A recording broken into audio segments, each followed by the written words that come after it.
Hi guys, I'll be comparing 3 different TV backlight solutions in my living room. These lighting kits are used to enhance the whole viewing experience when you're watching movies, TV shows, and even when you're gaming. So I'll be comparing a camera-based kit against a sync box kit and an app-based solution to give you a better idea of what's best suited for your needs, giving you my pros and cons, together with doing a side-by-side comparison showing you the performance. I'll include details in the description below for all the items I'll be showing in today's video, including purchasing links. But before I begin, if you're new to the channel, hope you can support me by subscribing and hitting the bell icon to get notified of my next release. Now, before I start, it's probably worth mentioning that with TV backlight solutions, everyone has different requirements. So what may be best for one person may not be best for someone else, as there's a lot of factors to take into consideration. So hopefully this video will help those of you planning on purchasing one of these solutions, or if you're thinking of upgrading. For the camera-based solution, I'll be using Govee's 3-light TV backlight kit. The LED strip light has 30 LEDs per meter, and these LEDs are stuck all the way around the back of your TV. A camera is also provided, and that's placed on top of your TV. The camera and LED is connected to a control box, and you just need to add in the system to the Govee app.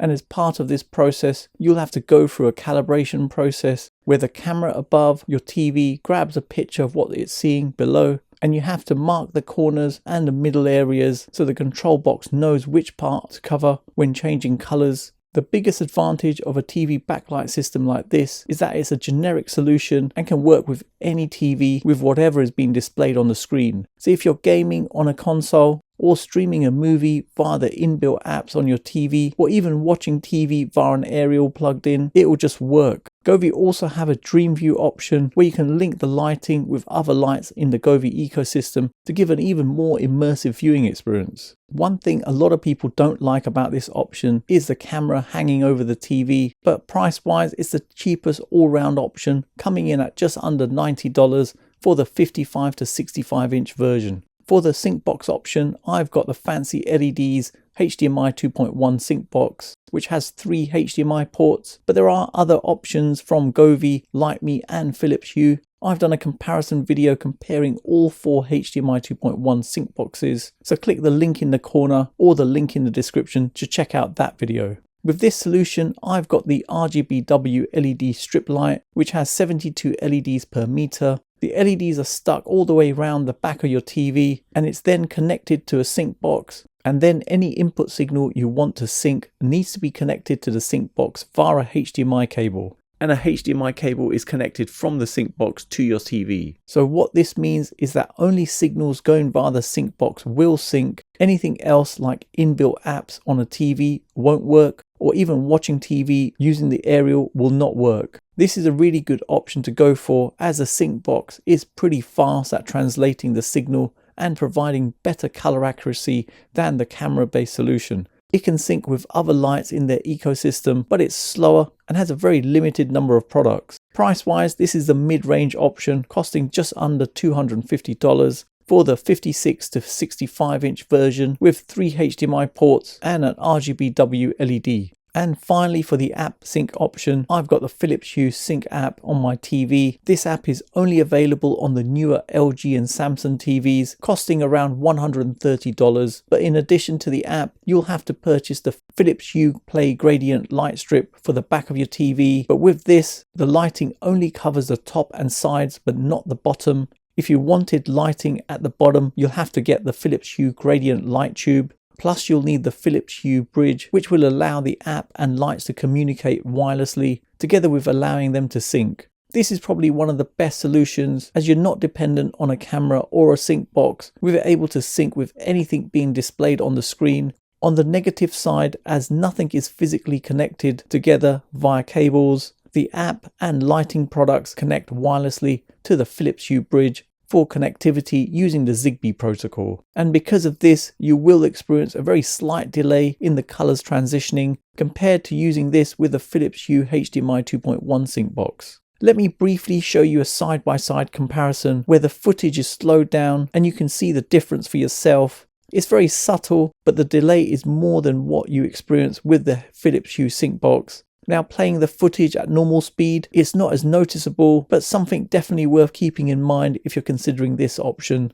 It has a large ecosystem allowing you to connect up a number of different lights to get an even more immersive lighting experience in your room. Price wise, this is the most expensive option, with the different products including the app coming in at around $500. To ensure a fair comparison with all the different kits, I've ensured the distance between the wall and the TV is consistently 11 centimeters. App setup wise, for Govee, I've set the saturation to 42% with a white balance of 50% and 100% brightness, together with leaving it in game mode. For fancy LEDs, I've set the brightness to 100%, diffusion modes to high, and 100 on the speed of diffusion, together with medium saturation levels. On the Philips Hue app, I set both intensity levels and brightness to 100% with mode set to gaming, and in background lighting, I turned off background lighting when there's a low level of light, but I'm not 100% sure this last option makes any difference in the tests I'm going to do. Let's start testing this out with different color wheels. First up is a color strip. At a distance, the performance on all the solutions looked good, but when you come in close on fancy LEDs, you'll see segmented performance looked more accurate. Whereas with the Philips Hue app, there's a bit more of a delay with colors, with it feeling like the colors are being dragged along. And surprisingly, it was missing colors at the bottom at times. Coverage on the corners with fancy LEDs was better than Govee, but on the Philips Hue, the bottom corners are less saturated due to me having to use a light bar for coverage at the bottom. Govee did generally well, showing different colors, but there's no dimming on the darker areas and corners were less saturated. Onto the second color wheel, and color coverage on the back wall seemed better with the Philips Hue, with the lighting giving even greater coverage on the wall, looking very impressive. With both Govee and Philips Hue, it felt like the colors were trailing behind a little, whereas fancy LEDs seemed more accurate with the colors matching side by side with what's appearing on the screen. On the third color wheel, the Philips Hue seems to trail behind a little bit, but with Govee and fancy LEDs, it seems to be keeping up better. Over to the smoke effects, it felt at times Govee was trying to keep up, but they all seemed to perform well. Govee seemed very saturated at times.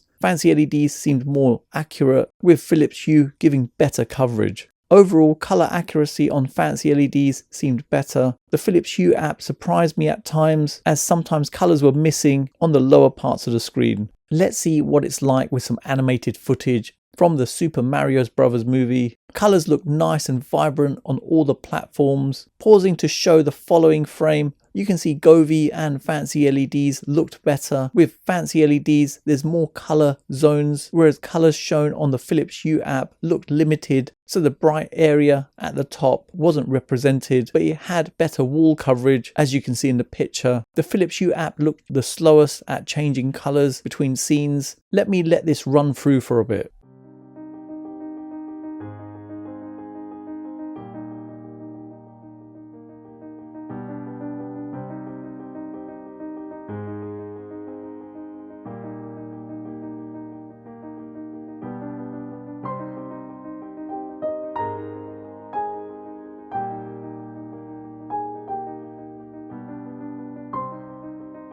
On to the next scene. Govee was just mainly red. Philips Hue looked colourful, but fancy LEDs seemed more accurate. Let this continue playing for a bit.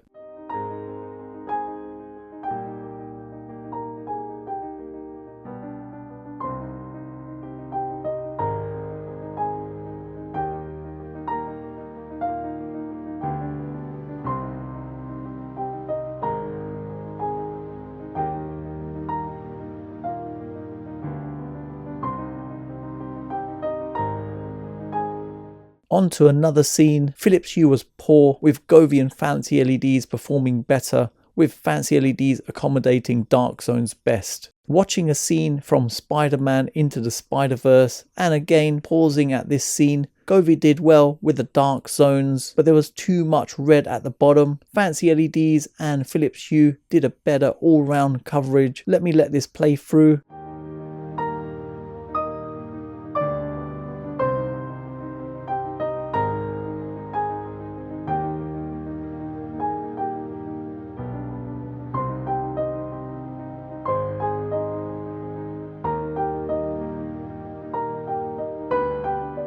testing some movie footage in a letterbox effect, and I've got a scene from Spider-Man Homecoming freezing at a point where there's multiple colors around the edges, and both Govee and Fancy LEDs do a better job compared to Philips Hue, where the left and bottom areas are missing red, and I've noticed this in multiple scenes. I'll let this play through for a bit so you can see for yourself.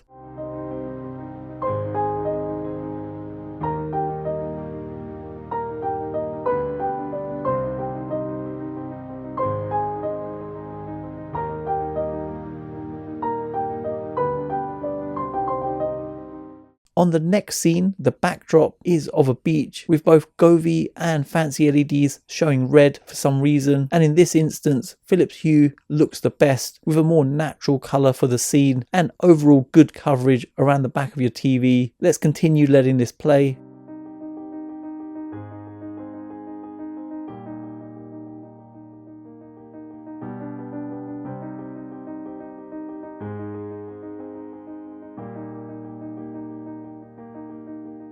Next we have a scene from Avengers, and pausing on this, Govee was giving a strange colour at this point. I'm assuming this is because the LEDs are RGB and not RGBW, with Fancy LEDs and Philips Hue looking much better. Coverage on the wall behind was better on Philips Hue, but Fancy LEDs had slightly better dark zone support. Let me continue playing this one.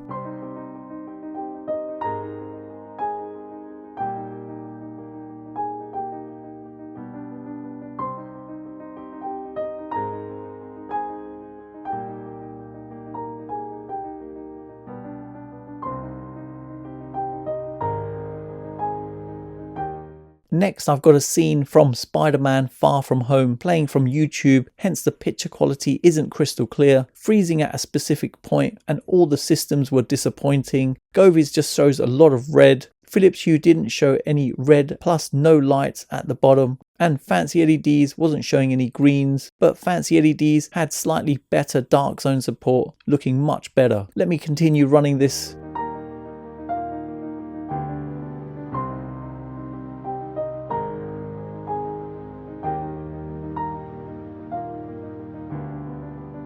Over to gaming, and I've picked some colourful games. So first up is Astro's Playroom. Philips Hue looked the best, with this showing blues and oranges accurately. Govee looked oversaturated with orange appearing as red, whereas Fancy LEDs looked like it was struggling with HDR with orange appearing as yellow. Let me let this play through a bit more.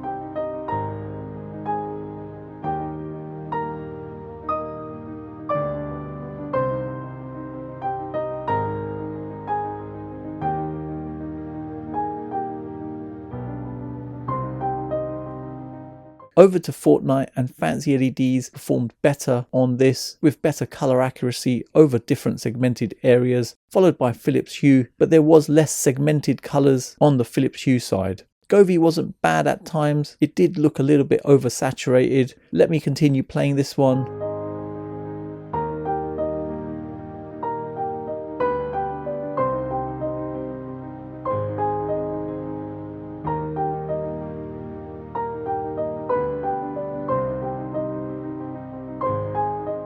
So in summary, some interesting findings across the three different methods of syncing. Govee is probably the best budget option to go for, as it covers anything running on a TV, but at times colours are inaccurate, with them being a little bit oversaturated at times, together with being a little bit slower at changing. The Philips Hue option is the best all-round solution. It covers anything that's displaying on the screen, providing the best lighting coverage on the wall behind, with the lights expanding out much further than the others. Segmented color zones are a little bit limited, where at times you'll notice colors aren't represented, and dark zone support where lighting on the darker areas is not as great, where at times you'll see light when you shouldn't be seeing anything. Performance wise, I'd say it was a bit more sluggish than the others. Not massively, but you do occasionally notice a lag with it being slightly out in fast-paced scenes, and this is because it's connected wirelessly, which introduces a subtle lag, and this solution is limited to just the newer LG and Samsung TVs. So to go with this option, you may end up having to buy a new TV. Fancy LEDs provided the fastest transitions, with colors changing more accurately in fast-paced scenes, and in some instances it has the best color accuracy, with it providing more segmented colors